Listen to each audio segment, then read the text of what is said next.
আসসালামু আলাইকুম বন্ধুরা, সবাই কেমন আছো? আশা করি সবাই ভালো আছো, সুস্থ আছো, সুন্দর আছো। আমিও তোমাদের দোয়া এবং ভালোবাসায় সুস্থ আছি, সুন্দর আছি। অনেক দিন যাবৎ ভাবতেছিলাম যে কিছু কোয়েল পাখি আনবো করতেছিলাম। শীতের আগে নেওয়াটা কি উচিত হবে কি না বুঝতেছিলাম না।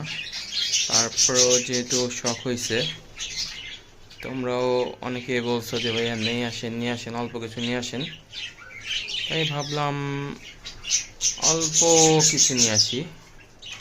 তো গিয়েছিলাম, আমাদের আশেপাশে কেউ কোয়েল পাখি পালে না, ওরকম কোনো খামার টামার কোনো কিছু পাই নেই।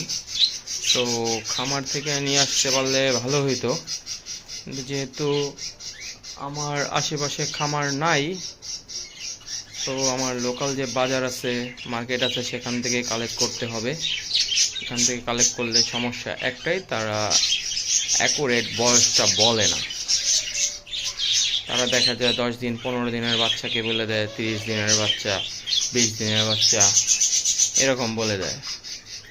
তো আমি যেহেতু নতুন, তারপরেও কিছু করার নেই, যেহেতু শখ হয়েছে তাই কিছু নিয়ে আসছি। এই যে আমার এই খাঁচাটা, আপনারা অনেকে জানেন যে আমি এই খাঁচাটা আমি নিজে হাতে তৈরি করছি। এই দেখতে খাঁচাটা সুন্দর না, জীবনে প্রথম তৈরি করছিলাম। ইনশাল্লাহ নেক্সট টাইম কোয়েল পাখিদের জন্য একটা খাঁচা তৈরি করার প্ল্যান আছে।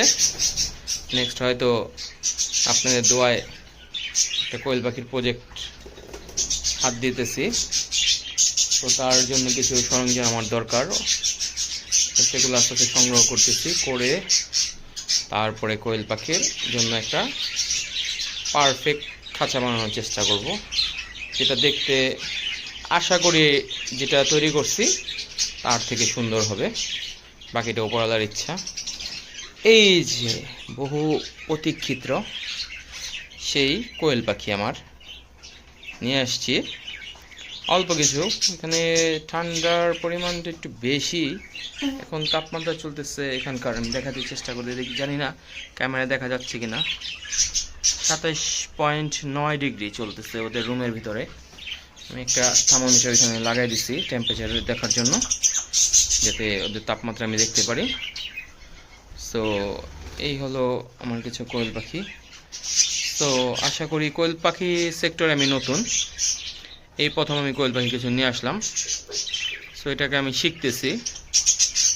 তো যারা আগে থাকতে পালেন তারা আমাকে কিছু পরামর্শ দিয়ে হেল্প করবেন। শীতে ওদের কি যত্ন নিতে হয়, শীতে কোয়েল পাখির যত্ন কি করে নিতে হয়, এগুলো সম্পর্কে আমাকে একটু জানাবেন, যাতে আমার উপকার হয়। আমার যাতে কোয়েল পাখিগুলো নিয়ে